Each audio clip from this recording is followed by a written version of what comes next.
রাস্তাতে যে তোমরা শর্ট প্যান্ট বিন্দা ঘুরো, তোমাদের বংশ পরিচয় কল চিনি।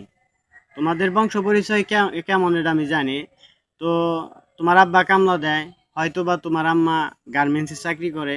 বড় জোর তোমার ফ্যামিলিতে 10 থেকে 15 হাজার টাকা বেতন পায়। মূলত এইটাই এলাকায় যারা সচ্ছল চলে তারা কেউ শর্ট প্যান্ট বিন্দা ঘুরে না। তো নিজের এমন কিছু ভাইব না যে তুমি বড় হইছো, বিয়ার বয়স হয়েছে এবং কি তুমি উপযুক্ত জ্ঞান আছে যে এই প্যান্টটা পরলে আমার মান সম্মান বাড়বো না কুল, বরঞ্চ কমবো, যে ওই পোলারা বেদব নাকি এরকম মানুষে বলে, কিন্তু তুমি জানতেছো না। তো তোমার ফ্যামিলিতে কীরকম ভদ্রতা এগুলা আচার ব্যবহারে বোঝা যায়। তাই তোমাদেরকে সতর্কতামূলক ভিডিওটা দিতেছি।